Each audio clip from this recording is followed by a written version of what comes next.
Buenas tardes. Tras la reunión de la semana pasada sobre García Lorca, que Paco Cervera nos estuvo ilustrando sobre tan insigne artista, pasamos hoy a un tema de mayor profundidad en algunos aspectos, como es el tema de la religión y sus implicaciones con la filosofía, quizá, y sobre todo desde el punto de vista del origen. Hoy nos acompaña Ricardo Bonet. Ricardo Bonet Linares, de segundo apellido. Ciudad insigne. ¿Murió Manolete ahí? Sí. No tuve nada que ver. Dejarlo claro desde el principio. Ricardo Bonet es persona que lo conocimos en la Escuela de Filosofía hace varios meses. Es un gran dominador del inglés. Una persona que es capaz de traducir simultáneamente el inglés a cualquier inglés que se ponga por delante. Y así lo hizo con la visita de Altman en el mes de julio, tanto en la Universidad de Valencia como en la Universidad Católica, que estuvimos por la mañana y por la tarde, y en donde iba traduciendo frase por frase lo que el inglés en cuestión iba diciéndonos. Y descubrimos ahí que teníamos un potencial enorme. Pero nuestra sorpresa fue mayor cuando hace 2 meses o así, el 30 de noviembre,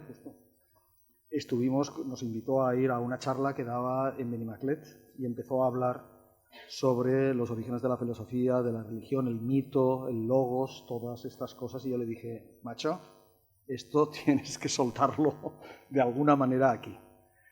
Y entonces él aceptó amablemente y por eso lo vamos a hacer ahora aquí.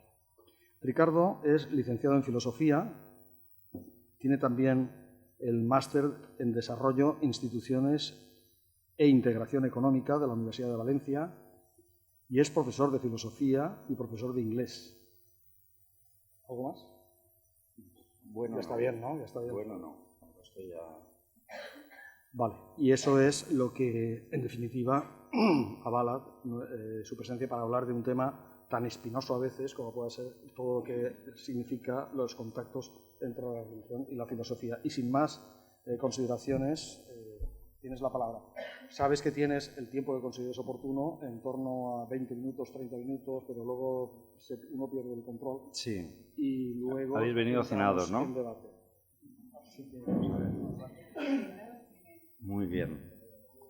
Bueno, pues ante todo, muchísimas gracias, Carlos, por la invitación y muchas gracias a todos los asistentes por haber confiado en el título y en el ponente, que era evidentemente y sigue siendo por el momento un desconocido.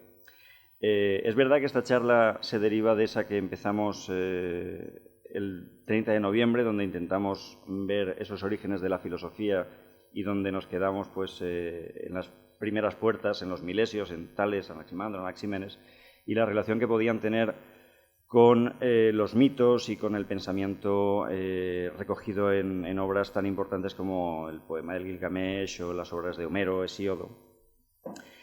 Lo que voy a hacer hoy aquí, si todo va bien, lo podríamos haber llamado de muchas formas. Carlos insistió en que fuera un título un poquito más serio, pero yo tenía algunos otros preparados como Filosofía entre mitos, Filosofar en mitos revueltos o de aquellos mitos estos logos.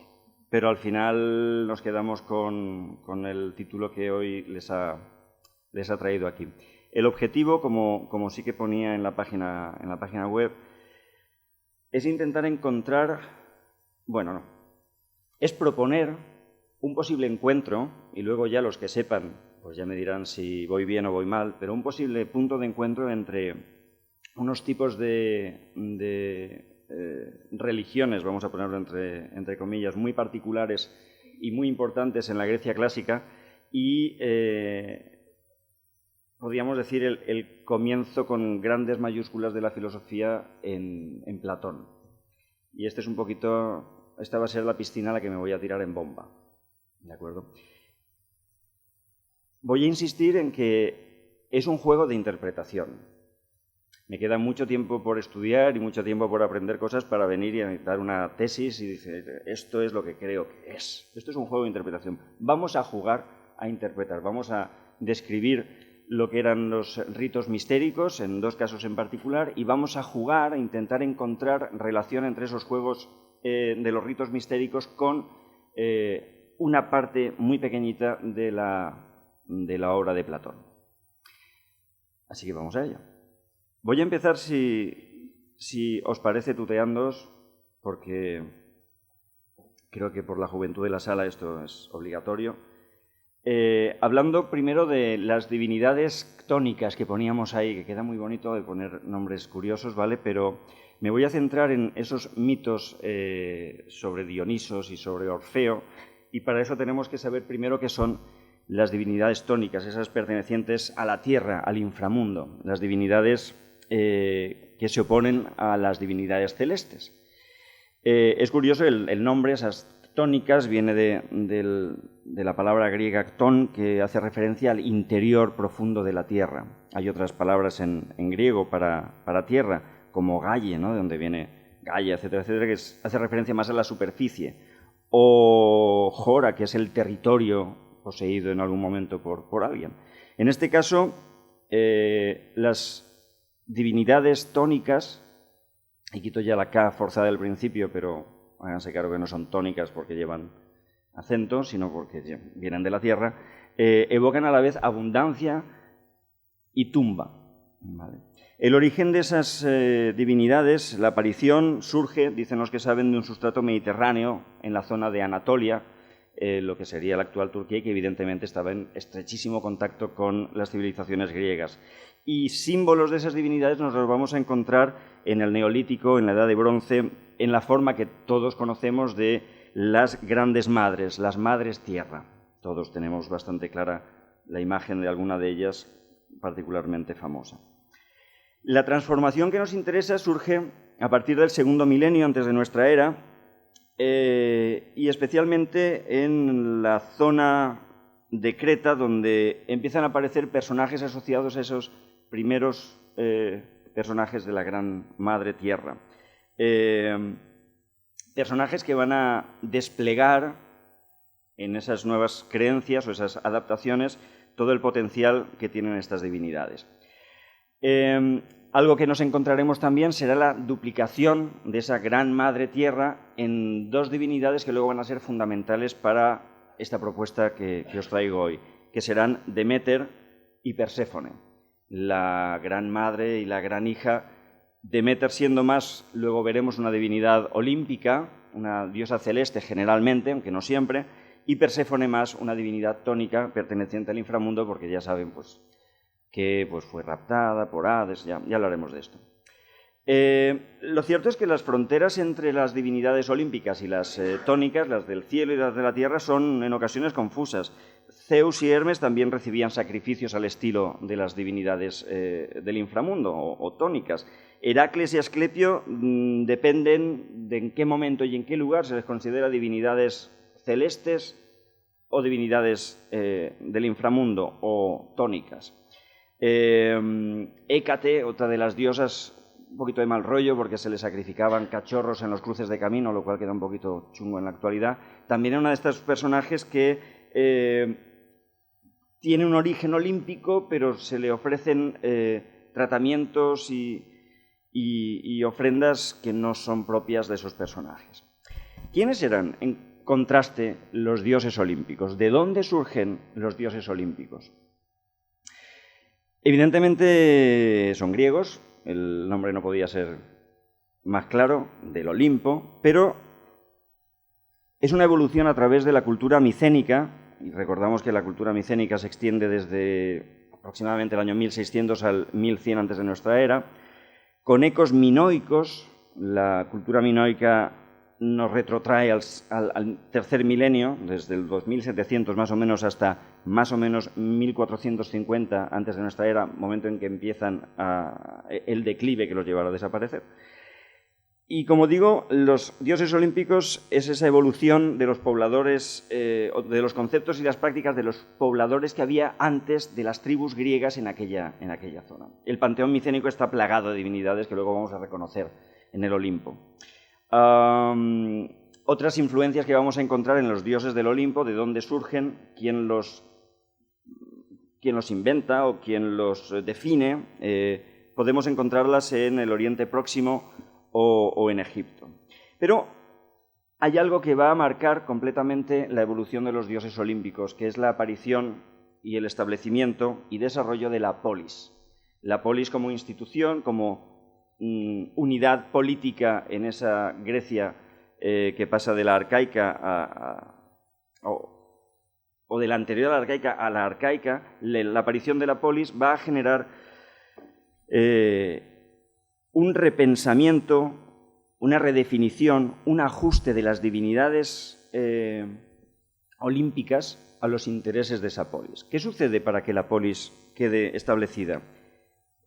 Recordamos el declive aristocrático, asentamientos sobre los territorios, empiezan a aparecer colonias griegas y con ello el comercio, con el comercio el dinero, con el dinero y una clase que empieza a tener dinero y que quiere tener que ver con la política que organiza la realidad y, por supuesto, la aparición de la infantería, los hoplitas, ese lugar donde se encuentran unos y otros, en fin.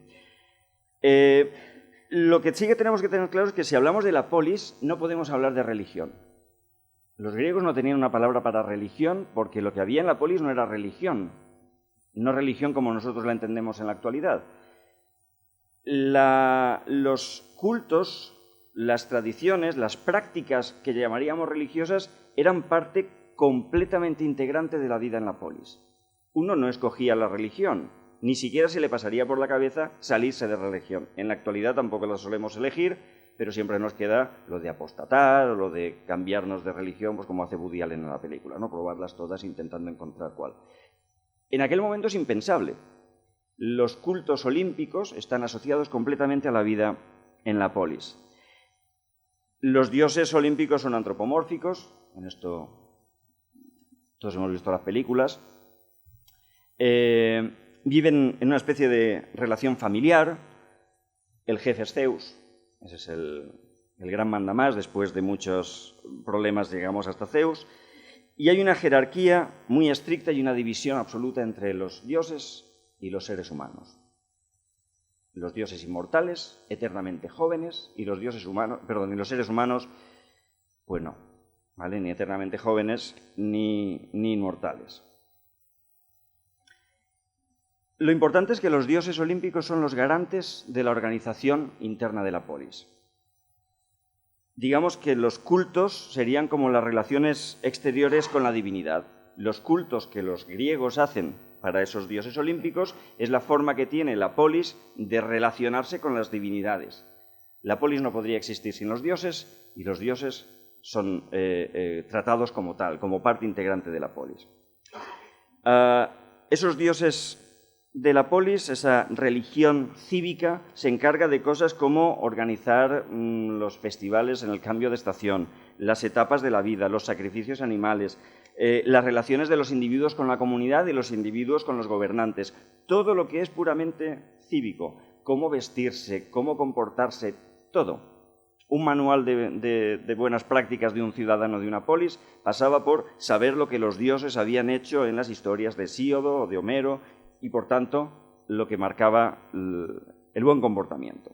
¿Qué es lo que quedaba fuera, entonces, de esa religión de la polis o de ese culto cívico? Quedaba fuera las necesidades vitales más básicas, eso que todos sentimos como una punzada interna. El temor a la muerte o la ira por la injusticia no castigada. ¿Qué tenían que decir los dioses de la polis, la religión cívica, sobre la muerte? Pues que te mueres y que luego tu alma pues, se va a algún sitio donde están las almas y aquí paz y después gloria. Esto puede ser una explicación más o menos atractiva o no, pero nos deja muchas preguntas. Los misterios de los que vamos a empezar a hablar ahora van a aparecer como ritos paralelos. Los atenienses, por poner el ejemplo ya que vamos a dirigirnos un poquito hacia Platón, los atenienses tienen su religión cívica y al mismo tiempo tienen ritos paralelos. ¿Cuáles son los rasgos de esos misterios que aparecen para ocuparse, ese recurso, para ocuparse de aquello que la religión cívica no tiene a bien ocuparse? Los rasgos son, primero, que son secretos. Secretos no clandestinos. Todo el mundo sabe que la gente va a hacer sus ritos tranquilamente, pero lo que sucede dentro de las prácticas mistéricas es secreto. Y es secreto porque para poder acceder hay que ser iniciado. El término iniciado va a ser importante. Se entra voluntariamente, no como en el rito cívico, en el que se está sin más. Tú naces en Atenas y estás en la religión cívica y punto. Y como decía, ni se te pasa por la cabeza salirte de eso porque fuera no hay nada. Pero en los ritos mistéricos tú entras voluntariamente. Y además, los iniciadores y los iniciados se escogen mutuamente. Y hay una cosa muy interesante, que hay muchos cultos mistéricos, pero en general, en los cultos mistéricos pueden participar hombres y mujeres, pueden participar ciudadanos libres y esclavos, pueden participar incluso griegos y bárbaros, siempre que el bárbaro hable en griego. Pero no discriminan ni por sexo, ni por condición, ni por origen, lo cual evidentemente en las religiones cívicas sería impensable. Y luego además tiene algo muy importante que es el carácter soteriológico, es decir, es un vehículo para la salvación. La salvación de muchos tipos. Por ejemplo, pues si tenías que subirte a un barco para hacer alguna travesía, en aquella época mucha seguridad no había, pues para eso tenías los cultos mistéricos de Samotracia. Si estábamos hablando de las cosechas que debían darte buen rendimiento, pues teníamos los de Eleusis.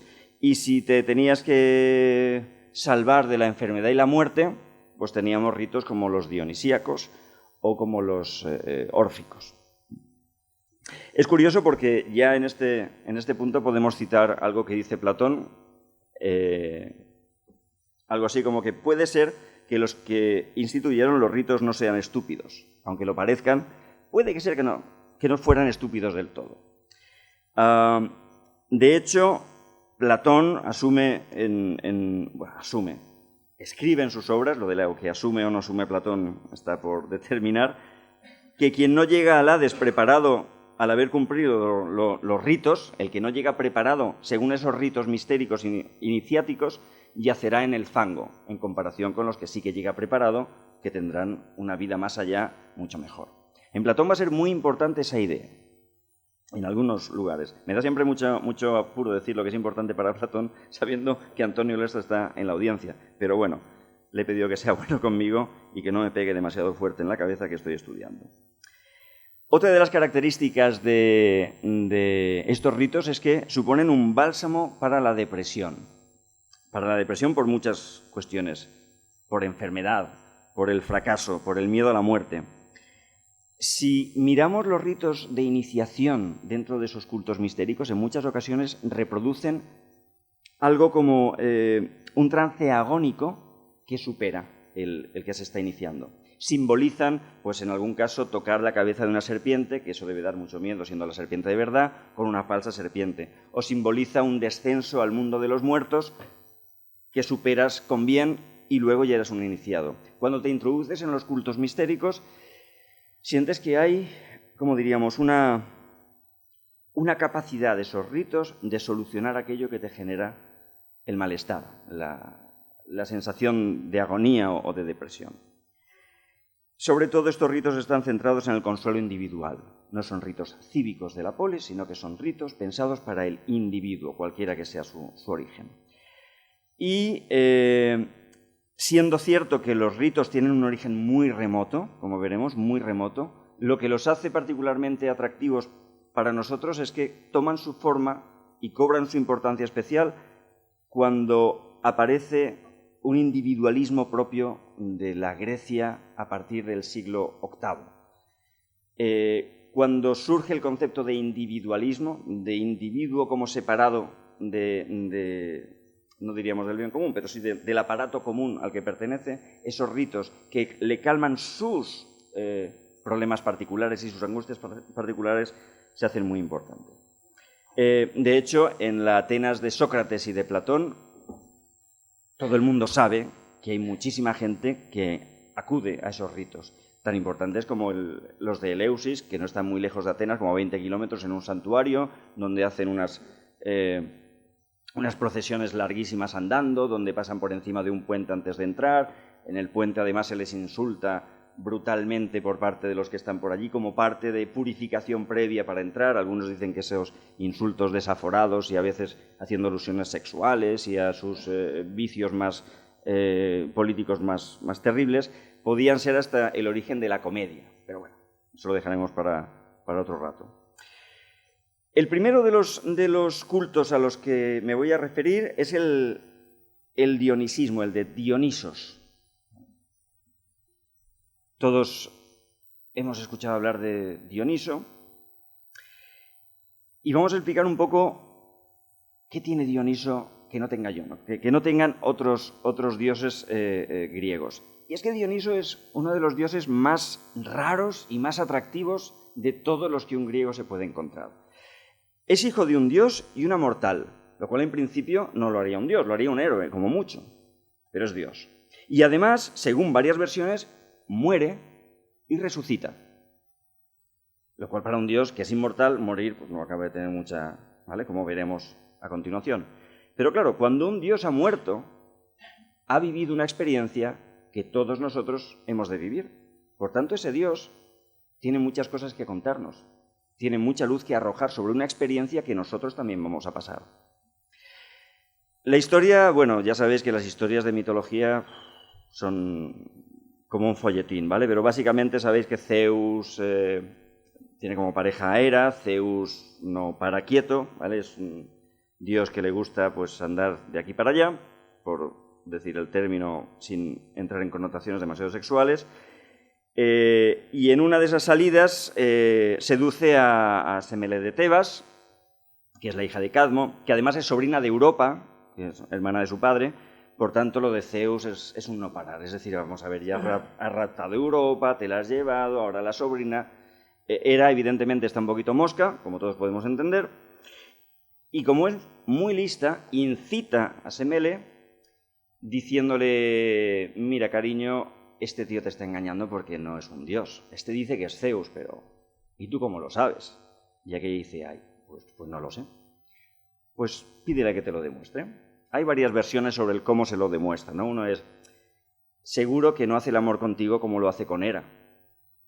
Y otras es, pídele que te lo demuestre de alguna forma. Sea como sea, Semele, que ha quedado ya embarazada de él y por tanto lleva un fruto de Zeus, se lo pide, Zeus no puede negarse a ello, y al demostrar su poder, la fulmina completamente. Bien sea porque le hace el amor como a Hera y evidentemente con toda la maravilla de un dios como Zeus en la faena, o bien porque se muestra ante ella con todo el poder de Zeus, pero sea como sea, Semele muere fulminada y Zeus, in extremis, rescata al nonato. El fruto del vientre de Semele ha de mantenerse. Y aquí, que aprenda el doctor Cavadas, porque lo que hace Zeus es injertarse al nonato en su muslo, que esto tiene su aquello, ¿vale? Porque sí, el doctor Cavadas muchos injertos, pero nunca en su propio muslo. Y espérate que viene lo mejor. Cuando el niño ya se ha criado bien en su muslo, le da a luz también por el muslo, lo cual es fantástico, ¿vale? Una maravilla.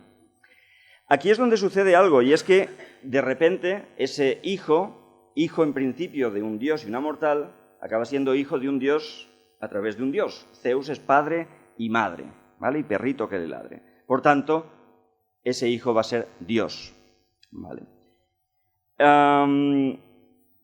Aquí sucede algo muy interesante, y es que, según los mitos que siguen en este rito dionisíaco, o sobre Dionisos, sucede algo curioso, y es que Zeus va a ver en Dioniso a su sucesor. Históricamente, cuando hemos hablado o cuando hemos leído a Hesíodo y la Teogonía, hemos visto que cada articulación de la realidad a través de los distintos pasos en las generaciones de los dioses suponía algo violento. Teníamos, recordad, en el principio era el caos, aparece Gea, de Gea aparece Urano, Urano está sobre Gea constantemente sin dejar que sus retoños salgan a la luz. Como un acto de violencia, uno de esos retoños corta los genitales a Urano, que se separa. Ese es Cronos, que toma control de la realidad. Cronos, recordad, más que devora, engulle a sus propios retoños. Es importante lo de los engulle porque esto es como con Caperucita Roja.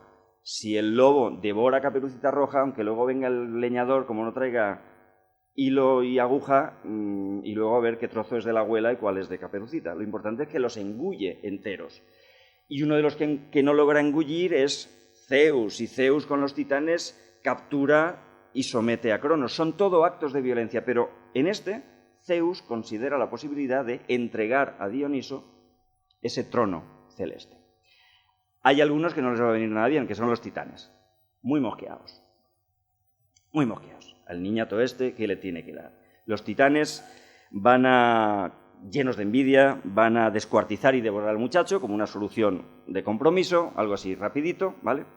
Y Zeus, evidentemente molesto de nuevo, los fulmina. Lo de fulminar en Zeus es fácil porque es el dios del rayo, es una cosa que tiene, ¿vale? Y, según algunas de las versiones, pide a Perséfone que devuelva a la vida a ese niño que ha muerto, que ha sido descuartizado y devorado por los titanes. Por tanto, ahí nos encontramos como ese hijo de Zeus y Zeus, Semele ya quedó en el pasado, es entregado de nuevo a la vida a través de Perséfone y es consciente de todo ese trayecto. Dionisio, por tanto, tiene esa experiencia de la muerte y la resurrección y simboliza la esperanza para todo aquel que le sigue. ¿Y si nosotros que morimos podemos resucitar? ¿Y si ahí dentro hay caminos distintos que podamos tomar para ir a un sitio mejor que otro? Sabemos todos que Dioniso luego va a tener relación con el vino, con el simposio. El simposio muchas veces se traduce como banquete, pero más que comer es beber. Beber a todo trapo y luego pues hablar. Ya sabéis cómo suelta la lengua el vino o la cerveza. Algunos dicen que los griegos comían poco y mal, pero que bebían como cosacos, ¿vale? Pero bueno, los efectos de ese dios van a ser muy parecidos a los del vino. Según Hesíodo, Dioniso concede dones para bien, como la alegría, o para mal, como el dolor, si te pasas. Todos imagino que habremos comprobado en ocasiones que cuando te pasas en tu relación con el vino, el resultado no es demasiado agradable, pero cuando no te pasas puede ser algo que incite a hablar y a la alegría. Lo interesante de este dios es que algunos nos dicen que es un dios extraño, que no es propio de la gente que vive por allí, pero es verdad que aparece en las tablillas micénicas desde el 1400 antes de nuestra era, es un dios puramente griego, pero lo que tiene de curioso es que no es un dios que esté. No es como los dioses de la polis que están ahí. Pueden estar a buenas contigo o a malas. Si se pone a malas contigo, pues ya está la cosa complicada, ¿vale? Te monto una odisea a lo tonto por estar a malas con un dios. Dionisio no.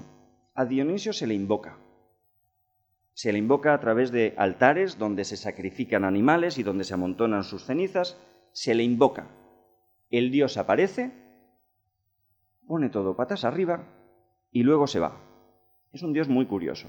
La idea de invocar a una divinidad, que la divinidad llegue con esos efectos embriagadores, que lo altere todo y que luego desaparezca, no es algo muy normal. Esto va a generar, la idea de que lo ponga patas arriba va a generar algo que tampoco se da en otros dioses griegos, que es la oposición. Va a haber oposición a un dios. ¿Quién se opone a un dios? Como mucho vas a intentar engañarlo y ya te caerá el castigo que te toque. Pero ¿quién se opone a un dios? Pues a Dioniso se opone, por ejemplo, Homero nos dice Licurgo, en la Ilíada, en el 6º canto. Licurgo está allí, a punto de darse de bofetadas con Glauco. Glauco no le tiene miedo a Licurgo y Licurgo dice: ¿y el tío este que no me tiene miedo no será un dios? Porque yo con los dioses no me meto, ¿vale? Porque este es Diomedes, porque Licurgo una vez se metió con Dionisio, Zeus se cabreó, lo dejó ciego y poco tiempo después murió. Ya tenemos una historia en la Ilíada de cómo ese Licurgo asustó al niño Dionisio y a las nodrizas, cómo nos cuenta también que Dionisio se lanza al mar. En esa historia, según Homero, se lanza al mar, Tetis lo acoge y él se da cuenta de que no se ahoga, de que es inmortal y por tanto tiene conciencia de su propia inmortalidad de ser un dios. Pero lo que nos importa es, Licurgo se mete con Dionisio y acaba mal. Tenemos, si seguimos con ejemplos de oposición, en las vacantes de Eurípides. Panteo desconfía de Dionisio, que aparece allí, ¿vale?, disfrazado de otra cosa, no se fía nada, acaba yendo a espiar lo que hacen las mujeres por las noches cuando se van al monte, lo pillan y por acortar lo descuartizan y acaba como el rosario de la aurora, ¿vale? Es descuartizado por unas bacantes totalmente enloquecidas. Y el tercero de los ejemplos que os pongo es la de las Miníades, que según Plutarco, ¿vale?, son unas señoras estupendas que trabajan muchísimo y no quieren asistir a los ritos de Dioniso. Dioniso se cabrea, les castiga con un deseo terrible de comer carne humana, el humor de Dionisio, se zampan entre las tres al hijo de una de ellas y luego Hermes son castigadas y convertidas en murciélago, búho y lechuza. La cuestión está en cómo es que alguien se opone a Dionisio. ¿Por qué podemos pensar que Dionisio es un dios tan peculiar al que nos opongamos? Las preguntas son, primero, ¿por qué? Segundo, ¿por qué se les castiga? Si es un buen motivo para oponerse a él. Y tercero, ¿los ritos de esta gente de verdad implicaban descuartizar a gente y comérsela? ¿Y descuartizar animales y bailar enloquecidas por la noche? El motivo para oponerse a Dionisio es muy sencillo. Pensemos en quién lo hace. Licurgo es el rey tracio. Penteo es el rey de Tebas. Los dos representan la autoridad y Dionisio viene al desmadre. Yo soy la autoridad, yo soy el orden en mi polis o en mi reino, y el dios este aparece, monta un sarao tremendo y la autoridad tiembla en ese momento. ¿Tienen buen motivo para oponerse a Dionisio? Por supuesto. En el caso de las Miníades, cuidan del papel de la mujer de bien. Somos mujeres de bien, no mujeres que se van por la noche a beber a un prado y a bailar hasta altas horas de la noche. Eso entonces no estaba bien visto. Ahora ya se ve un poquito mejor. También se oponen. Son buenos motivos para oponerse. ¿Por qué se les castiga? Porque en realidad están yendo en contra de la función última de esa divinidad. Dionisio está ahí porque ofrece algo. Y eso que ofrece es muy importante. E ir en contra de ese algo es peligroso. ¿Qué es lo que ofrece? Pues lo veremos cuando describamos una noche loca de estas señoras, porque sobre todo eran mujeres las que iban al prado. De beber nada, porque las mujeres griegas lo de beber por la noche fuera de casa, nada. Mascaban hiedra, que eso parece que sube. A mí no me pregunten. Tocaban música con panderos y flautas, con platillitos, bailes desenfrenados, sí, pero más, como dice alguno, como una fiesta de pijamas, más que como la locura y el desenfreno absoluto, y, como mucho, pues culto a los difuntos. ¿Qué es lo que se buscaba en esos rituales? Se buscaba un reencuentro con la naturaleza, con la locura, con la liberación. Liberarte de lo cívico, salir a pasar una noche divertida entre compañeras, liberarte de los límites del yo, disfrazarte, se considera también los orígenes de la tragedia, ¿no?, como estos cultos. Y por tanto, Dionisos es ese gran liberador, y además un liberador que, además de todas esas liberaciones, también hemos puesto un liberador de ¿y si nos libera de la muerte? Como vemos, este culto, esta religión mistérica, que aparece hace muchísimo tiempo, pero que ahora en esta Grecia de los individuos, en esta Grecia de las polis, empieza a tener importancia, nos empieza a marcar algunas cuestiones que en breve pondré en relación con Platón. El mensaje que nos lanzaba Dionisos, el por qué es importante, es: la sociedad no puede sobrevivir sujeta siempre a la urbanidad y a la cordura. De vez en cuando hay que volverse locos. De vez en cuando hay que soltar vapor, porque si no, ¿vale?, el malestar de la cultura, ¿qué diríamos?, ¿vale? No, Freud pillaba lejos, pero... Y segundo, la liberación puede tener, si la haces correctamente, iniciáticamente, puede tener una consecuencia en el más allá. Esto, la primera parte de lo de soltar vapor, podríamos pensarlo en los carnavales. ¿Qué son los carnavales sino algo? No los de ahora, que pues quizá no sean exactamente eso, pero los viejos carnavales, ¿en qué consistían?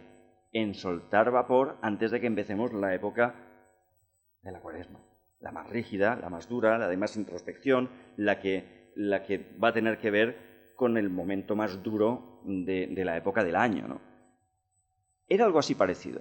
Lo que nos ofrece Dionisos, lo que nos ofrece ese culto mistérico es a la polis, a ese lugar donde, como decíamos, Sócrates, Platón y todos mis compañeros, y por mí primero, saben que mucha gente entra en esos ritos, que tienen una vía de escape y nos ofrecen esa vía de escape.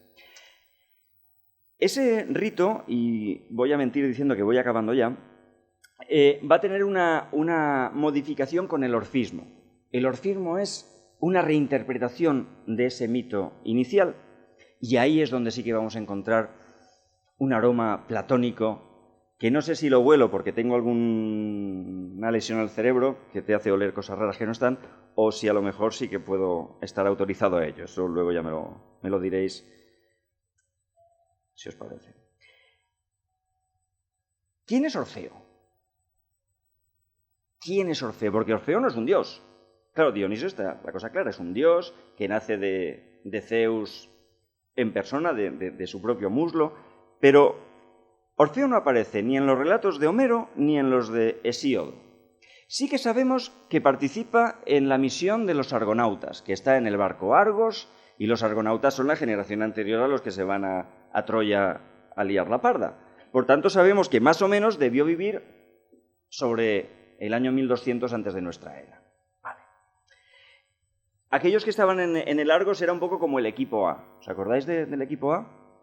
Que eran 4 tipos, que cada uno tenía una función y cuando se juntaban, ¿vale? Pues en el Argos era un poquito lo mismo. Cada uno de ellos tenía una función y cuando se juntaban, pues salían de... ¿Cuál es la función de este buen hombre? Pues tocar la cítara, hacer música, mejorar las cosas con su canto. ¿Mejorarlas cómo? Pues haciendo que la gente remara más rápido, lo cual no está mal. Pues en lugar de tener que darles con el látigo, pues le toco la cítara. Siempre es más interesante. O, por ejemplo, calmar a las sirenas que aunque estemos ahora mismo pensando en señoras con una cola de pez larguísima, en realidad eran unos pajarracos terribles que por eso cantaban, porque eran pájaros. Los rasgos de Orfeo son que es mortal, hemos dicho. Segundo, que domina la poesía y la música. La poesía, la parte racional del habla, y la música, la parte irracional. En esto Antonio estará contento de oírmelo decir. Además, luego hay una cosa que pasa, que claro, con esto de los mitos, pues su cabeza acaba yendo sola hasta Lesbos, y allí es un oráculo, y es el origen de la poesía lírica, pero sobre todo, él también ha ido y ha vuelto del más allá. Todos sabemos en qué momento va Orfeo al más allá, ¿no? Quien se le muere al pobre Orfeo y tiene que bajar a los infiernos. Orfeo, sabéis la historia... Eurídice muere antes de la boda, terrible todo, pero él canta muy bien, entra al Hades, canta que te canta, llega hasta donde están los que mandan, canta que te canta, los convence de que me dejáis a la muchacha y ellos dicen, vale, pero, humor divino, no puedes girarte hasta que no estés fuera del Hades. ¿Para qué me lo dices? Al final se gira, la vuelven a... ¿vale? Él ha bajado y ha vuelto a subir. Orfeo es un mortal que por sus características, por sus dones dados por la divinidad, es capaz de bajar y volver a subir. Además, es un mediador. Es el que media entre los dioses y los hombres. Fijaos que es, según algunas historias, hijo de Apolo e hijo de una mujer. Apolo, además, es griego y la mujer es Tracia, por tanto es el mediador entre griegos y los bárbaros. Los tracios llevaban a los colonos griegos a malvivir. Y se supone que este buen hombre, también tocándoles la cítara, los calmaba bastante. Es el mediador entre el ser humano y la naturaleza. Es capaz de hacer calmarse las olas, controlar a las sirenas y sobre todo es el mediador con el más allá. De hecho, se ha rescatado algún resto, alguna inscripción en un pliegue encontrado en la boca de una difunta en lo que ahora sería el sur de Italia, donde se escribía cuáles eran los pasos que dar una vez la enroscamos para hacer las cosas bien. Si queréis tomar nota, por si acaso, dice, cuando mueras hacia el Hades, esa idea de viajar hacia el Hades, cuando mueras hacia el Hades, A la derecha verás una fuente al lado de un ciprés blanco donde las almas se refrescan. Tú fíjate en esto cuando vayas bajando. No bebas de ahí, porque esa es la fuente del olvido, porque si la bebes de ahí, se acabó. ¿Vale? Sigue hasta la laguna Nemósine, de la memoria, y a la orilla verás unos guardianes. Ellos te preguntarán, ¿qué investigas aquí, criatura? ¿Qué haces aquí? ¿Vale? Y tú dirás, hijo de tierra soy y de cielo estrellado. Esto es importante, recordarlo, que luego te pillan un mal momento y no sabes qué decir. Consultarán entonces con Perséfone y te darán a beber de la laguna y estarás entre los iniciados. Es decir, si sigues las indicaciones de Orfeo, te conviertes en alguien especial.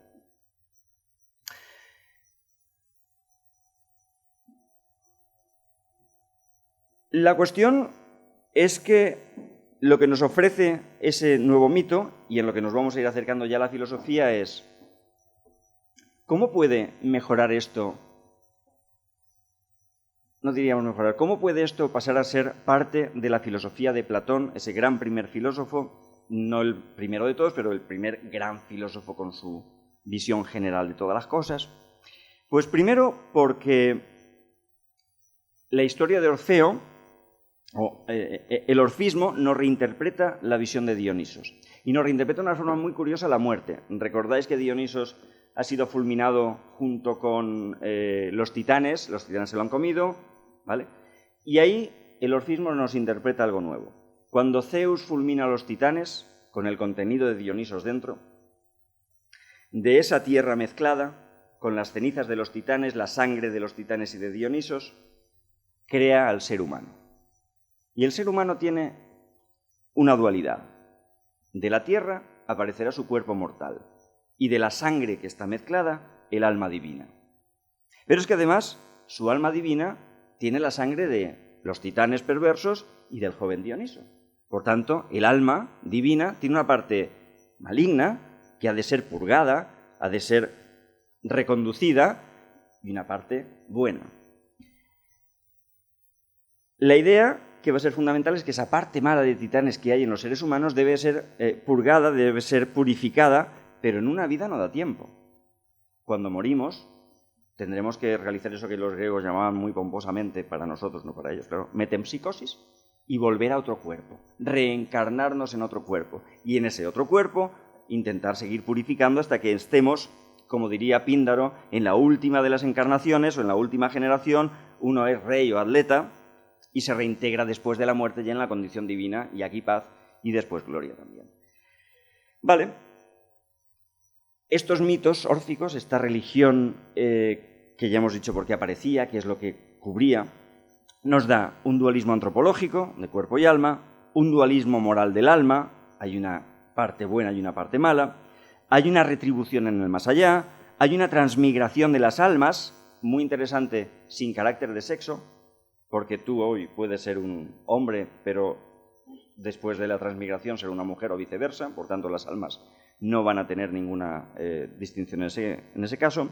Una solidaridad con los otros seres vivos, básicamente son vegetarianos, porque igual cuando te comes un chuletón, pues te estás comiendo a tu difunto tío José, por tanto no es adecuado. Una valoración muy importante de la vida en el más allá sobre la terrena, porque en esa vida en el más allá es donde tu alma estará purificada y encontrarás por fin una salida. Un modelo puritanista que busca reintegrarse mediante el ascetismo y, muy importante, que las penas, iba a decir que con pan son menos, que eso también es cierto, pero las penas ya no las heredan tus hijos, sino que se las lleva tu alma porque vas a seguir purgándolas en diferentes. Vale, y de todo esto, ¿en qué está Platón? Bueno, pues Platón sabe que la doctrina órfica se sustenta en una jerarquía donde arriba está Zeus y Dionisos. ¿Os acordáis que Zeus se planteaba la posibilidad de que Dionisos heredara ese trono celestial? Y muy cerca de él está Justicia, Dike. Dike es la que va a considerar si las almas están purificadas suficientemente para reintegrarse en la justicia divina. También sabe Platón que al ser humano le conviene comportarse bien.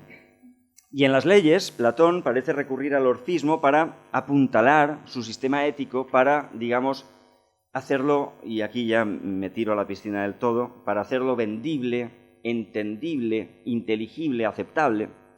Y, de hecho, parafrasea un poema órfico como un antiguo relato. Dice: el Dios posee el principio, el final y el medio de todos los seres. El Dios, ese Dios. Quien siga a Dike será feliz, pero quien inflame su alma de ibris será abandonado por la divinidad y pagará con la ruina propia, la de la familia y la de la polis. La divinidad, dice Platón, es la medida de todo. No como diría Demócrito, que por cierto es un personaje peculiarmente ausente en la obra de Platón, y el prudente es amigo y semejante a la divinidad. El bueno, nos dice Platón, hace sacrificios y se relaciona con los dioses, curiosamente, y así alcanza la vida buena.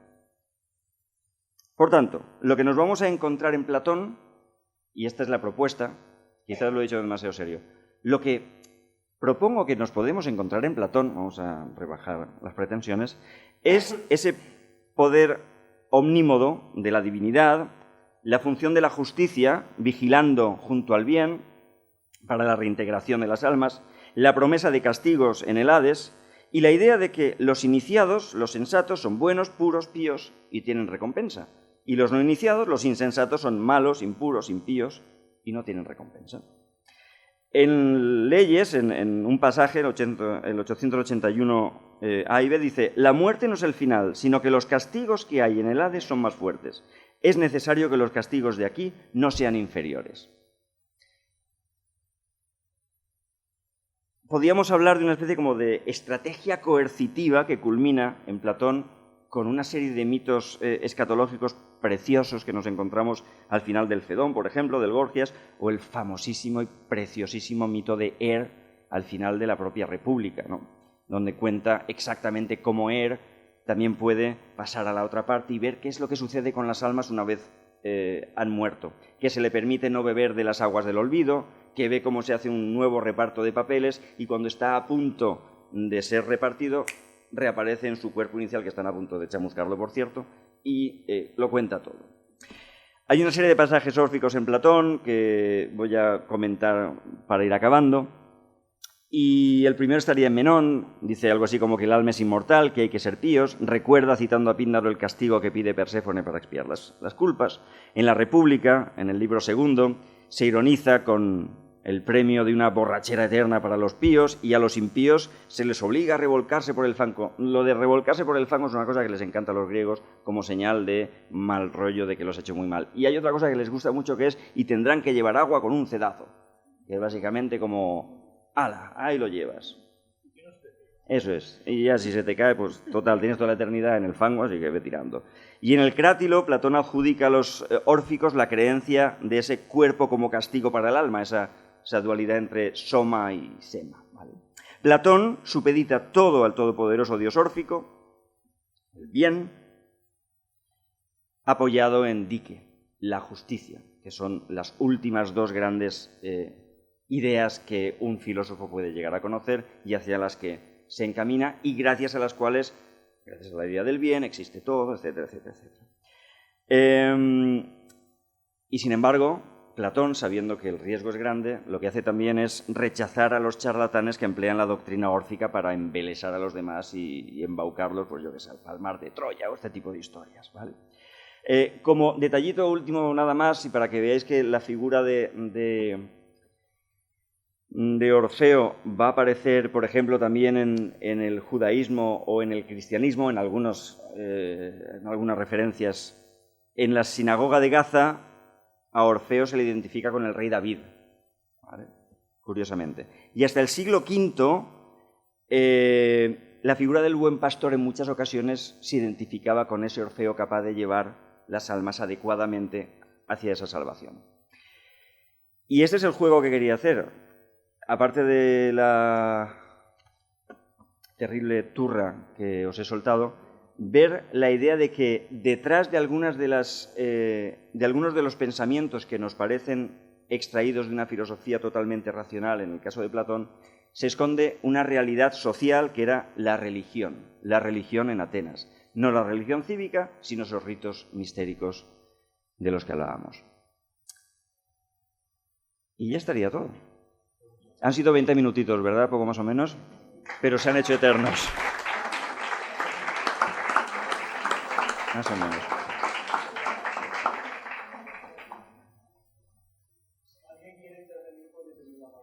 Pero con cariño, ¿eh?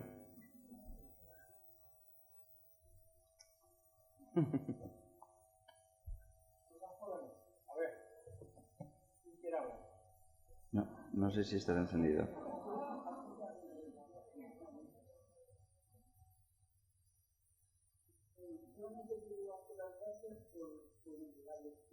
No, no sé si estará.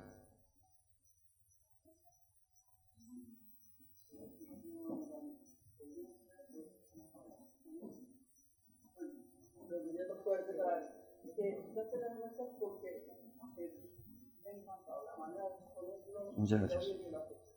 Gracias.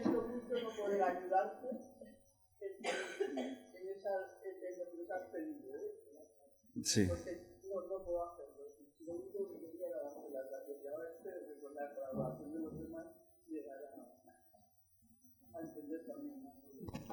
Muchísimas gracias.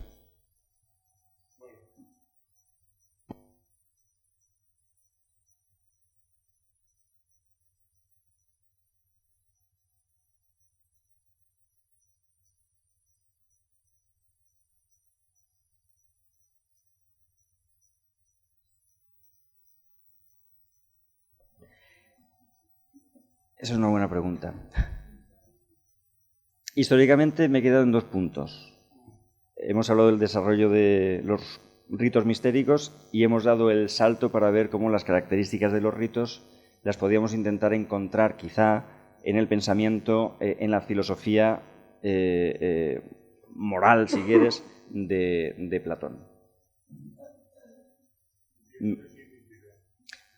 Pues significa que lo que me parecía muy curioso, y es lo que quería explorar y ver la posibilidad de arrojar luz sobre ella, es si en el pensamiento de Platón podemos encontrar una influencia de los órficos, por ejemplo, que son reinterpretadores del dionisismo, más fuerte de lo que yo en un primer momento pensaba que había.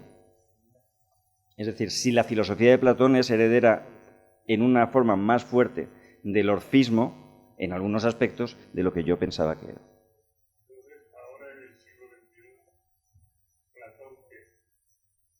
Platón a tope. Una maravilla. Platón... para eso hay gente mucho más preparada en la sala. Pero, ¿en qué aspecto? Platón, ¿qué? ¿Para? Sí. ¿Qué tiene que ver Platón con la religión? Pues, hombre...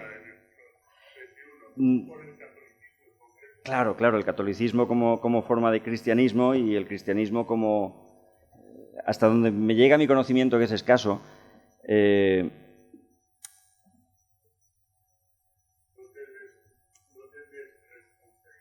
No. Una de las cosas que me parecen más interesantes de la historia del cristianismo en cuanto a filosofía se refiere es el momento en el que se pasa ¿cómo diríamos?, de una avidez por los textos clásicos para encontrar un fundamento filosófico para la nueva creencia, para la nueva religión, al momento en que empiezan a surgir los pensadores propiamente cristianos y los textos clásicos empiezan a ser ya cribados. Hay algunos textos que siguen interesando y hay otros que ya no interesan. Hay algunos textos que se pierden en las librerías de los monasterios durante siglos porque ya no hace falta acudir a los viejos filósofos porque ya hay filósofos cristianos, ya hay pensadores. Pensemos en Agustín de Hipona, sin ir más lejos. Una obra magna al principio del cristianismo que es fundamental. Platón, sin embargo, Platón ha sobrevivido maravilloso. Bueno, quien dice sobrevivido, los avatares cristianos de Platón han sobrevivido bastante bien porque van a ser relativamente fáciles de asimilar a las creencias que el cristianismo necesita fortalecer. Por tanto, si pensamos en el cristianismo, y ya hablar de cristianismo es complejo porque podríamos hablar de cristianismo o de paulismo, aquí ya entraríamos en... Claro. En ese caso vemos que el cristianismo bebe durante siglos de la autoridad del Platón reinterpretado, revisitado, el neoplatonismo. Otra cosa es lo que Platón, si le hubieran contado lo que se haría con sus textos, primero relativamente escasos y finalmente en su totalidad, si estaría de acuerdo o no. Bueno, yo ahí no me voy a meter porque doctores tiene la Iglesia, claro. Pero sí, desde luego, si pensamos en el cristianismo o en el paulismo o la interpretación actual o lo que hoy se diga que es el cristianismo, Platón es fundamental. No va a ser el único, evidentemente, porque Aristóteles, una vez reencontrado y readaptado, va a ser también fundamental. Pero sí, en Platón podemos encontrar prácticamente todo. Diré la típica frase manidísima, ¿no?, de que la filosofía son notas a pie de página de los diálogos de Platón.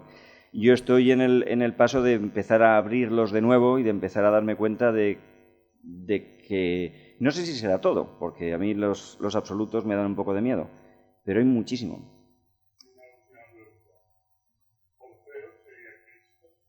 ¿Orfeo sería Cristo?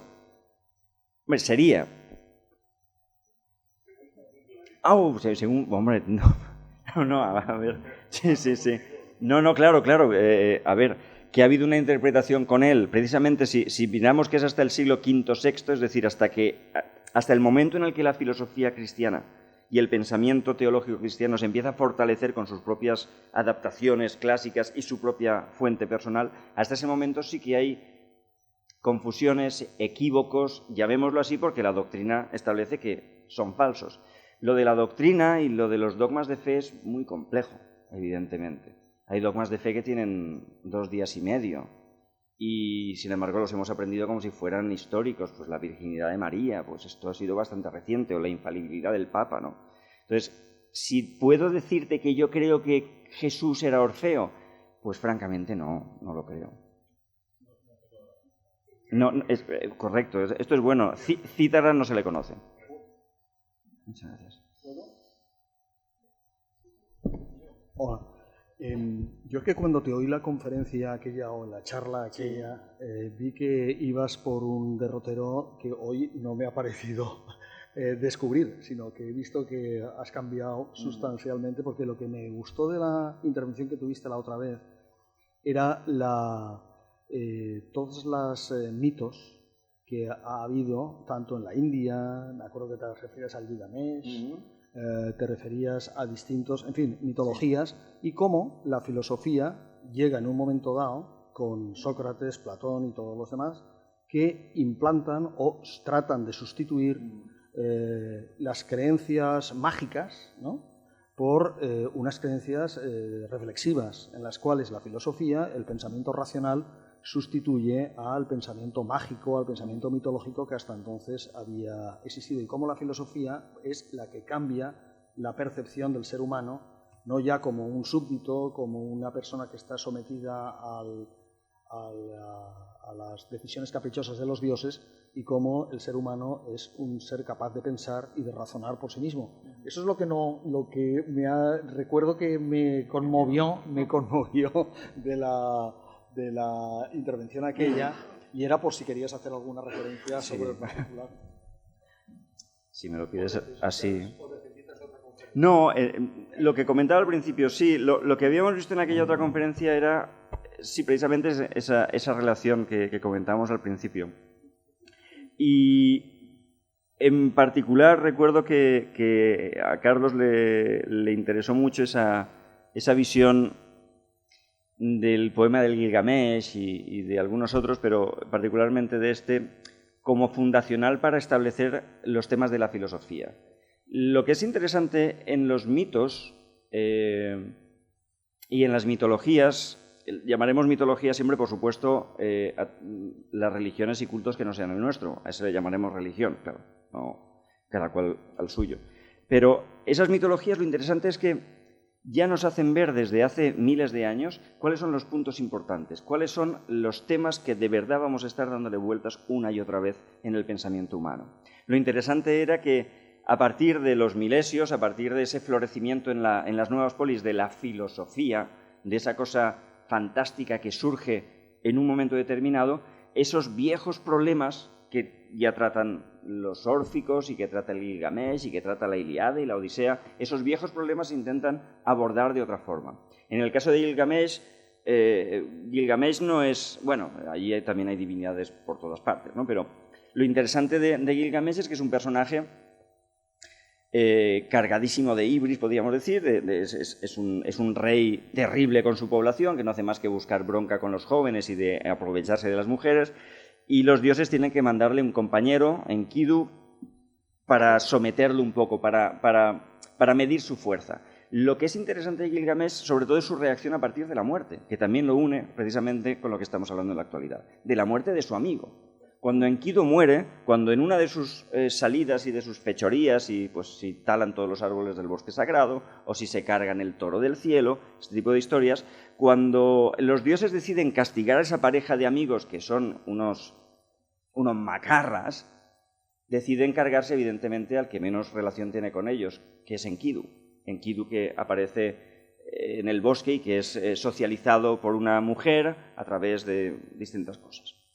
El momento en el que Gilgamesh se da cuenta de que su amigo está bajo la tierra, además sabe que va a morir, porque él es consciente de que está muriendo y finalmente muere, es el momento en que Gilgamesh se pregunta, como se pregunta cualquier ser humano, ¿y todo esto para qué? ¿Qué sentido tiene esto? Yo soy rey de Uruk, yo paseo por las murallas de mi reino, sé los límites del reino, pero ¿y todo esto para qué? Y lo interesante es que Gilgamesh inicia un viaje, valga la redundancia, iniciático, para intentar encontrar la respuesta. Él quiere ser inmortal, él no quiere morir como ha muerto su amigo. Y lo que hace es ir a buscar a la única persona inmortal que él conoce, a las únicas personas, que es Utnapishti, que es aquella persona que ayudó a salvar a la humanidad en un diluvio. Hay algunas historias que son muy populares en las distintas mitologías. Y es Utnapishti que vive en los confines del mundo, recibe la visita de Gilgamesh, y Gilgamesh está allí pues diciendo, bueno, ¿y esto de ser inmortal cómo se hace? Y allí Gilgamesh aprende varias cosas. Lo primero, que ese ser inmortal no hace ni el huevo, que Utnapishti está viendo pasar el tiempo porque si algo tiene Utnapishti es tiempo. Es decir, la inmortalidad es algo que para los humanos es terrible, porque te lleva a la inacción completa. Porque para que hoy, si mañana, es como si tuviéramos exámenes, y los exámenes nos pillaran mañana cada día. ¿Para qué estudiar hoy? Si mañana será mañana y al otro mañana. Pues no estudio. Eso es lo que hacen muchos mis alumnos y lo que en alguna época de mi vida también hacía yo. No entraremos en detalles. Pero otra de las cosas que es muy importante en el Gilgamesh es la realidad. ¿La realidad es este pasar? ¿O hay algo que permanece siempre? ¿La realidad es estable o es dinámica? ¿La realidad es idéntica a sí misma o cambia con el tiempo? Y lo que le dice Utnapishti es, ¿tú alguna vez has visto algo que dure para siempre, criatura? Anda, vete de ahí que me están molestando. Cuando Gilgamesh regresa a su reino, por cierto, la mujer de Utnapishti insiste y le dice, bueno, el muchacho no ha sido demasiado desagradable, le podríamos regalar algo ya que se va, pues mira, ¿por qué no le regalas el secreto de dónde está una planta subacuática que le da la eterna juventud, que por lo menos se morirá pero joven y guapo? Que tampoco estaría mal, ahora creo que se llama Corporación Dermoestética. La mala fortuna tiene que el muchacho este va, la encuentra, bucea, la saca, pero de camino, porque él dice, a ver si me la voy a comer y este me la va a liar parda, me voy a ir a mi reino, se la voy a dar a alguien que sea muy mayor, a ver si lo rejuvenece. Y en esas que llega y no llega una serpiente, que también es muy querida en la mitología, se la roba. La serpiente se la come y acto seguido cambia de piel, que es lo que hacen las serpientes, y se rejuvenece. Así que dice, pues mira, sí que funcionaba, pero se la ha comido entera. Con lo que vuelve Gilgamesh y por lo que nos interesa, como sucede con los mitos órdicos, es los temas fundamentales están ahí, siempre han estado ahí. Los temas fundamentales como son la justicia, cómo actúo yo correctamente, cómo actúo con justicia y sobre todo, por qué el que no lo hace no es castigado. El problema ¿y cuando esto se acaba, qué? Y si el qué no es demasiado agradable, ¿y entonces todo esto para qué? ¿Vale? Cuando vuelve Gilgamesh a Uruk, nos encontramos con un Gilgamesh que vuelve a pasear por encima de las de las murallas, donde ha hecho esculpir su nombre porque ha hecho 1000 cosas con su amigacho, el otro macarra, ¿vale? Pero además de conocer los límites de su ciudad, conoce algo más importante, que va a ser fundamental en filosofía. Conoce los límites de su existencia. Sabe que va a morir. Y que esa muerte no le quita sentido a su existencia, sino que se la da. Porque el no morir de una piste, de ese ser, de ese humano que había seguido las instrucciones para salvar a la humanidad, no le ha traído nada, más que, y esto ya lo pongo yo, un aburrimiento terrible. Toda la vida ya en el confín del mundo, con todos los días uno detrás de otro. Lo interesante, a lo que Carlos hacía referencia, lo que me parece muy interesante, y me parece muy interesante por algo muy sencillo, y es, hace un rato lo estaba comentando con Antonio. Yo soy licenciado en filosofía, sí, pero seamos sinceros, eso es fácil de ser, ¿vale? Esto es como cuando alguien llega y dice que yo soy ingeniero. Me parece muy bien. Esto es muy curioso porque en ocasiones se presentan como, perdona que soy ingeniero, pues haber estudiado. Ser profesor de filosofía, ser licenciado en filosofía, no implica saber filosofía. Y esto ha sido algo que a mí me ha pasado a partir de los 40 años, que no aparento, evidentemente, aparento bastantes más, pero darte cuenta de que haber estudiado una carrera no sirve de nada si no empiezas a poner las cosas en orden y si no empiezas a estructurarlas. Mi lugar en mi estructuración mental está todavía no en los presocráticos. Yo estoy en el mito. Sí. Lo que me interesa, y esto es lo que decía Leonard Bernstein, que dije también otra vez, Bernstein, que es uno de mis compositores, compositor también, pero director fetiche, director de música, decía, cuando yo aprendo, enseño, y cuando enseño, aprendo. En realidad, debo confesar que sois mis conejillas de Indias con las que estoy intentando aprender. Estoy intentando ver si lo que yo he aprendido tiene sentido una vez os lo cuento. No he hablado de Tales, de Anaximandro y de Anaxímenes, no he hablado de cómo Tales determina que el agua es el arjé de todo, no he hablado de que Anaximandro decide que el arjé de todos es toapeirón, es lo indeterminado y que va en contra de ese espíritu filosófico pensando que el atreverse a ir hasta ese lugar final es algo que no está en la finalidad del ser humano. Y no he hablado tampoco de cómo Anaxímenes va a introducir algo en su filosofía que va a ser fundacional, que es la idea de que el arjé es el aire, que es el origen del resto de elementos y que de uno a otro se pasa por condensación y rarefacción, pero muy importante, en una forma cuantificable, como Anaxímenes introduce la matemática como la explicación de dónde surge todo. Y no lo he contado porque, dejándolo así como en inicio, pues igual os pico para otra charla. Y yo he querido quedarme con esta otra cosa que os decía.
Una de las cosas que ha dicho ahora mismo, Paco, y por favor tutéeme porque debería ser yo el que tratara, ¿vale? Pero la idea de, sí, el famoso gallo, ¿no? Y que las cosas hay que hacerlas bien. Sí.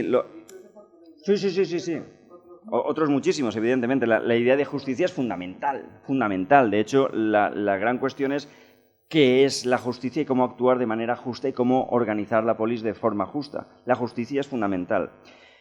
La bola que he puesto a correr hoy, por si llega a algún sitio, es hasta qué punto esa justicia la podemos trazar en estos mitos o en estos cultos mistéricos que rodeaban también la vida de Sócrates y de Platón. Claro, con esa bola que pongo a rodar, y recordad que estamos haciendo un juego de interpretaciones, ¿de acuerdo? No estoy presentando ninguna tesis, estoy jugando a pensar easy.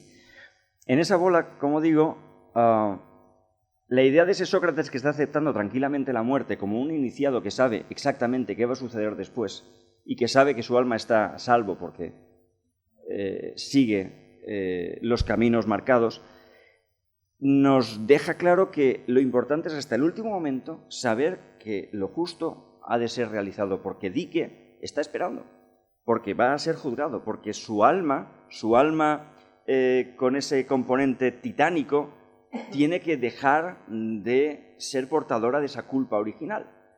Por tanto, la justicia es fundamental completamente. Lo que me fascina mucho de Platón es esa capacidad que tiene para recordarnos constantemente la cuestión de que aquello que hace algo justo, que el bien, que lo que da sentido a todo, es algo que es prácticamente inasible. Que el bien, que lo que ha de marcar los designios de todos los mortales dentro de la polis, de las clases, si queremos utilizar el término clase que sea, es algo que está más allá de cualquier cosa que puedas concebir. Que el bien, como idea de la divinidad absoluta, es algo que está, como digo, prácticamente en una esfera totalmente inasible. Y que, de hecho, el riesgo, como hemos visto en los seminarios sobre los diálogos de Platón, sobre la República, en los que intento aprender constantemente, el riesgo es incluso en el momento en el que Sócrates, que está inspirado por ese daimon y que es alguien que ha llegado a un conocimiento, incluso en el momento de recrear el conocimiento a través del diálogo, corre el riesgo de desasir ese concepto, de olvidar, de no tener claro. Lo interesante es lo que decíamos, si algo es importante en Platón es ese poder omnímodo de la divinidad. El bien está más allá de los intentos de cualquier ser humano. Lo que tenemos que hacer, entendedme, está más allá de la capacidad prácticamente de los seres humanos. Muy pocos de los habitantes de la polis serán filósofos y de los filósofos muy pocos llegarán al conocimiento final en años y años de estudio. Y sin embargo, hay una forma de comportarse y de preparar tu alma para el tránsito a la muerte, esperando que llegue el momento en el que no hayas de volver a encarnarte, porque tu alma esté limpia ya de ese, vamos a llamarlo, haciendo un poquito de fusión, pecado original de los titanes. Por tanto, lo que me parece fascinante, siento quizá mucho no poder responder con cosas interesantes a algunas de las preguntas, pero no me quiero atrever a decir barbaridades, porque me parecen preguntas tan interesantes que estoy casi seguro que aquellos que me las formulan me podrían dar alguna luz mayor de la que yo pueda arrojar. Pero me parece muy interesante ver, explorar, jugar con las explicaciones materialistas de algunos componentes de la filosofía, incluso materialistas a través de los propios mitos. No nos hace falta creernos la existencia de Dionisos, ni nos hace falta creernos en absoluto que un Dios todopoderoso se metió un niño en un muslo y luego le dio a luz. Esto nos da igual.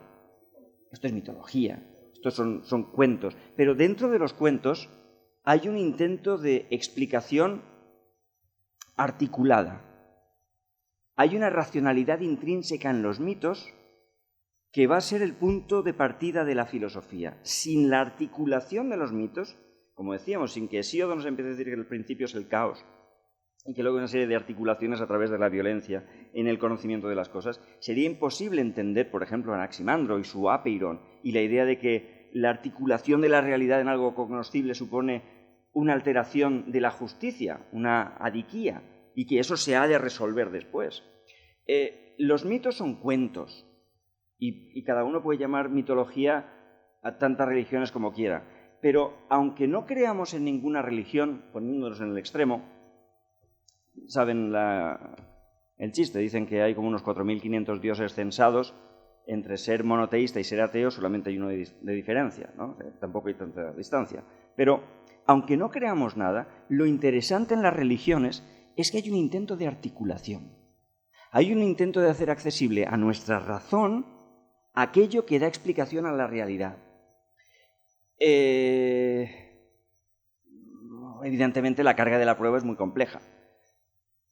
Pero lo que me parece interesante es ver cómo hasta esas historias de gente que va y viene buscando a su amada del infierno y que toca la lira por aquí y por allá, son intentos de articular una realidad que nuestra razón necesita responder. Y sobre todo, claro, este es el primer paso. Esto, bueno, pues para aquellos que estudien las mitologías o tipo de fantástico. Lo fascinante es el siguiente paso. Es el juego de articulación racional partiendo de la premisa de que la explicación que te voy a dar te va a valer vengas de donde vengas, creas en lo que creas, porque lo único que vas a tener que aceptar conmigo es que hay un principio racional organizador del universo. Si en eso estamos de acuerdo, vamos a por ello.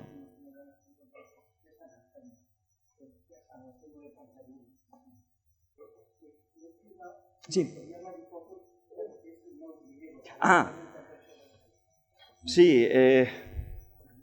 Sí, sí.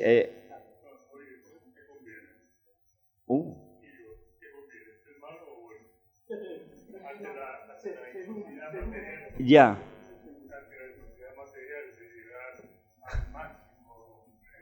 En las clases, en ocasiones, como soy profe de filosofía y de inglés, no sé cuál de las dos cosas doy peor, te encuentras con niños muy chiquitines, porque en inglés pues he dado desde primero de primaria, no, de primaria no, de secundaria, ¿vale? En adelante, hasta a veces incluso en bachillerato. Y los niños son muy maximalistas, y les encanta decir, ¿qué es mejor? ¿Qué es mejor? Porque ellos quieren saber lo que es mejor. Y como yo soy profe de inglés, pero soy licenciado en filosofía, pues le fastidio. Y digo, ¿mejor? ¿Para qué? Porque ¿qué coche es mejor? ¿Mejor? ¿Para qué? Entonces, cuando me preguntas, ¿qué conviene? ¿Portarse bien o mal? ¿Conviene? ¿Para qué? Para ser más feliz. ¿Tú te imaginas que yo tuviera la respuesta y la escribiera en un libro y me forrara? Sí. Yo creo que, personalmente, una idea sugestiva y atractiva es que si uno decide orientarse hacia lo que considera que es la justicia y la persigue, todo será muy bonito. Pero, qué sé yo, esto es lo que la famosa frase aquella, ¿no? Esperar a que la vida te trate bien porque tú tratas bien a los demás es como esperar que un tigre no te coma porque tú eres vegetariano. Lo que uno espera es que la gente mala de verdad, la que lo hace a sabiendas, pague. Y cuando ves que no pagan, en ocasiones te dan ganas de decir, ¿y si le ponemos una vida extra? Claro. ¿Y si le ponemos una vida extra para que alguien en la otra vida los haga pagar? Y seguimos en el mismo lugar. En la actualidad ya no vamos a ritos de cultos mistéricos. Pues sí, porque hay gente pató, ¿vale? Gente pató. No me estoy refiriendo a ir a misa, estoy refiriéndome a los cultos secretos y tal, que eso evidentemente el misterio en las religiones es fundamental, ¿vale? Pero las preguntas siguen siendo las mismas. Lo que interesa de Platón, es que esto son lo que interesa. Una de las cosas que me interesan más de los filósofos, y Platón es fundamental, es que su intento por articular una explicación racional, útil y buena de la realidad y del comportamiento es brutal. Evidentemente, Platón pone el concepto de bondad, de bueno y malo, en el eje de la ontología. Las cosas son y son correctas, son buenas, son como han de ser. Que esto sea lo que yo ahí no me... Es como cuando preguntan, ¿y cuál es tu filósofo favorito? ¿Cuál es tu compositor favorito? Bueno, pero eso uno de los directores favoritos, sí, pero compositor, claro. Yo quería una otra cuestión que se ha quedado un poco en el tintero y pensaba que hubiera sido bueno tocar, en mi opinión, que es la siguiente. Es decir, cuando surge la filosofía, cuando surge el uso de la razón para interpretar el mundo, ¿desaparece la religión? ¿La filosofía sustituye a la religión? ¿O pueden vivir juntas? ¿Cómo ves tú eso? Claro, el juego que estoy haciendo hoy es intentar ver si no la sustituye, sino que la integra. La adapta. Evidentemente, entre algo racional y algo dogmático, la filosofía ha de ir hacia lo racional. Cuando la filosofía se ha basado en dogmas, pierde cierta base. Y, sin embargo, la historia de la filosofía es una historia de un bailar con dogmas religiosos y con creencias religiosas, intentando extraer de ellas aquello que le puede venir bien y en muchas ocasiones haciendo unos juegos intelectuales complicadísimos, ¿no? Esto es como, recuerdo una vez estando en una clase sobre Tomás de Aquino, cuando te están dando la clase de Tomás de Aquino y te das cuenta de que el profesor está dando por supuesto la existencia del Espíritu Santo. Entonces dices, vale, si yo puede que también lo crea, no hay ningún problema. Pero oígame, si no aceptamos al daimon que ilumina a Sócrates, porque nos parece un poquito rara la cosa, ni aceptamos que Orfeo, ¿sabes? Este juego a que la iluminación del Espíritu Santo es fundamental, porque... Y luego las explicaciones... A ver, ha habido 2000 años para afinarlas y hacerlas preciosas. Pero no, la religión es imposible que desaparezca. Y esto es una opinión totalmente personal. Es imposible que desaparezca. No digo que haya religiones verdaderas o que existan los dioses, pero es que a mí en particular no me importa. ¿Por qué crees que no desaparece? Porque a veces los niños, que son muy pesados también, preguntan, ¿no? ¿Y tú crees en Dios? Que la respuesta es: ¿y a ti qué te importa? Básicamente, ¿no? Pero hay una cosa que siempre les digo, es que da igual. Creamos o no creamos en Dios, ¿alguien me puede negar que existe el fenómeno religioso? El fenómeno religioso existe. Y el fenómeno religioso se da en determinadas circunstancias y para contentar, para satisfacer determinadas necesidades. Evidentemente, el fenómeno religioso satisface algunas necesidades para algunas personas que serían perfectamente satisfacibles, que se podrían satisfacer de otra forma, ¿vale? Pero yo creo que desde el momento en el que sabes que eres mortal,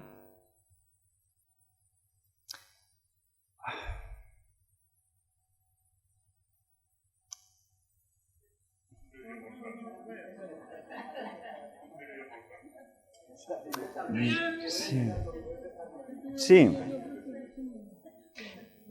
Todos necesitamos más explicaciones de las que sabemos que es racional preguntar. Todos necesitamos, en algún momento de nuestras vidas, que alguien nos explique algo que, en el fondo, si pensáramos con detenimiento, diríamos... ¿Eso suena un poco a fake news? No. Vamos a ver, lo que buscaba Gilgamesh no lo buscamos todos. Y lo que buscan los que asistían a los cultos mistéricos no lo estamos buscando todos. Y lo que busca Sócrates con sus alumnos no lo estamos buscando todos. Y lo que busca Agustín o Tomás y lo que busca Hegel, si es que en algún momento llego a entender qué puñetas busca Hegel. Ahí ya no diría si lo estamos buscando todos porque es un tío muy raro, ¿vale? Pero vamos a suponer que también. La cuestión es, la pregunta sería, ¿es la religión algo que tiene que ver estrictamente con la creencia en aquello de lo que la religión habla? ¿Tienes que creer en lo que dice la religión para que la religión tenga una utilidad para ti? ¿Utilidad para qué? Pues eso ya es otra historia.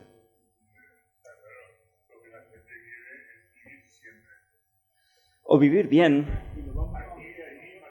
o vivir bien, o saber que vives adecuadamente, o saber que lo que estás haciendo es lo correcto y tienes un buen fundamento para saberlo, o saber que cuando escoges entre la izquierda y la derecha hay algo que te dice, esto es lo que queremos.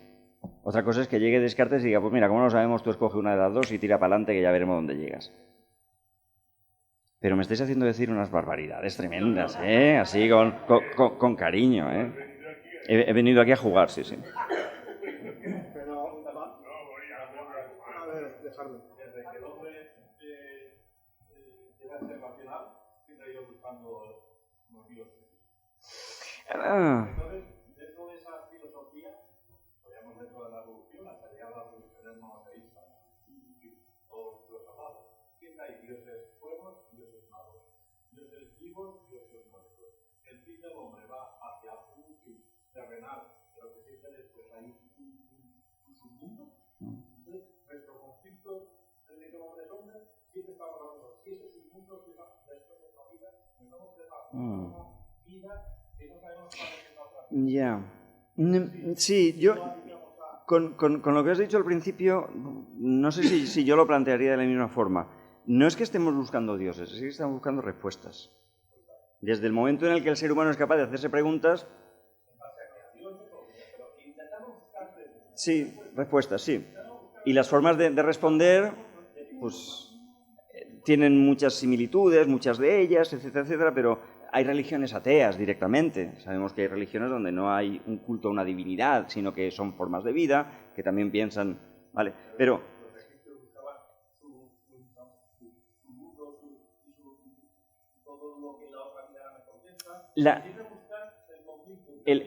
El problema, quizá, y sigo diciendo tonterías hasta que me paréis, ¿sabéis aquella frase, ¿no?, que decía que la religión es falsa para los sabios, verdadera para los ignorantes y útil para los gobernantes? El problema es quizá cuando, y le pasa a la religión como a la filosofía. La filosofía tiene una ventaja y es que si en la filosofía estás centrado, lo que voy a decir a continuación no es el problema, sino es contra lo que vas a luchar. Cuando se hace un uso de la religión o un uso de la filosofía desde un ámbito más allá a la necesidad de tener respuestas para tus preguntas, entramos en terrenos muy complejos.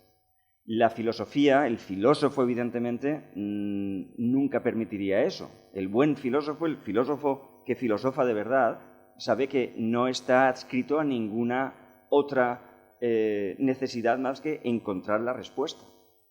No está sujeto a la polis, no está sujeto a los intereses económicos de ninguna parte, porque de hecho el filósofo es una persona molesta para todas las cosas. El problema es con qué naturalidad hemos asumido esas injerencias en un montón de ámbitos. Desde la filosofía, con esos filósofos entre comillas que están haciéndole el caldo gordo a los gobernantes, como con la religión. Pero sí, lo que me interesa de estos inicios comunes de la religión con la filosofía es precisamente eso. Lo has dicho muy bien. Desde el momento en el que un ser humano, o un grupo de seres humanos en común, son capaces de hacerse preguntas abstractas sobre por qué Paco, que ayer estaba aquí conmigo, hoy no se levanta, ¿vale? O sobre por qué truena o por qué llueve, o sobre lo que sea, desde ese momento surge algo en el ser humano que es imparable. Lo interesante es que ese camino original va a bifurcar hacia la filosofía y va a crear un ramal maravilloso, fantástico. Sí, nuevo también, pero increíblemente útil. Algo que la religión, con todas las grandezas que pueda tener, no puede equiparar. En eso a lo que se ocupa, ¿vale? La línea es evidente. Yo no voy a las iglesias a decir, oiga, perdón un momentito, ¿cómo ha metido usted al judío ese muerto en un trocito de pan? ¿Estamos tontos o qué? Estamos en un mundo de misterio, de dogma y de creencia. De la misma forma que espero que no entre nunca alguien a decirme, no, lo que dice este filósofo no es verdad porque el Espíritu Santo me lo ha dicho. Mira, no. Los dos caminos son importantes, pero la grandeza que ha tenido la filosofía es utilizar ese camino inicial de las religiones, de los mitos, de los cultos, para generar un camino que, caminado, transitado con cuidado, nos ofrece una forma de vida.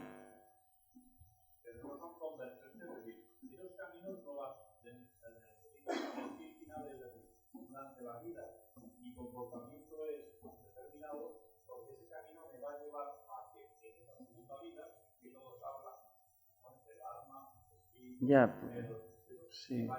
No en todas las religiones hay segunda vida.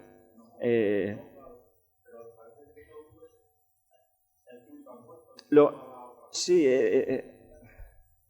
Platón repite mucho aquella frase que a fuerza de oírsela a mi maestro, aquello de pequeñas tesusías, ¿vale? Esa idea de que está más allá de... Sí, en filosofía sigue habiendo algo que está más allá de lo que podemos en ocasiones racionalizar, pensar, pero que nos hace racionalizar y pensar y encontrarlo. Sigue habiendo, como decía aquel, ¿no?, la función de la utopía. ¿Para qué sirve la utopía? Bueno, pues es como el horizonte. Lo persigues y se aleja, y lo persigues y se aleja, y lo persigues y se aleja. Entonces, ¿para qué sirve? Para avanzar. Entonces, estaríamos dispuestos a aceptar de que...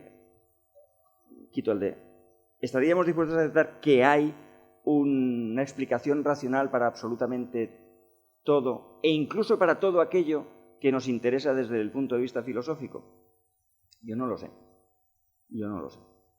Pero la idea de que existe y de que es encontrable y que se puede articular con nuestro lenguaje nos hace avanzar. ¿Para bien o para mal? Pues depende.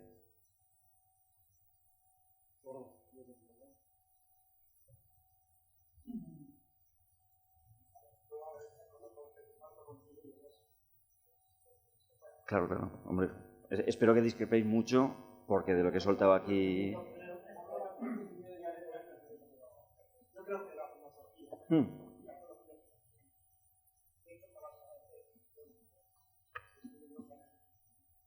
Pero a la inversa no, es curioso esto. Que a la inversa no... Pero no con la teología.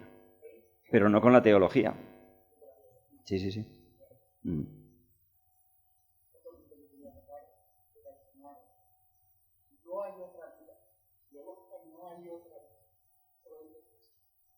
Eso parece.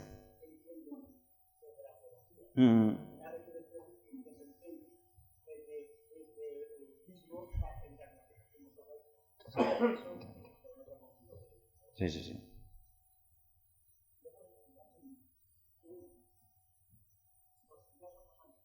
Los filósofos ante Cristo. Mira. Bonete, acabo de ver.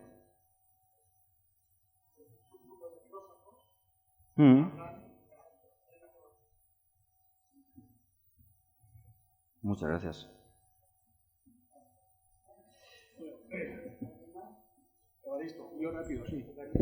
Yo no he intervenido esta noche porque me ha pedido Ricardo que si le pegabais mucho lo defendiera, pero que en lugar de pegarle solamente le habéis dicho que es muy bueno, que lo hace muy bien, etcétera. Pues entonces que te aplaudan ellos, ¿eh? Me parece muy sospechoso. Lo ha hecho muy bien. Y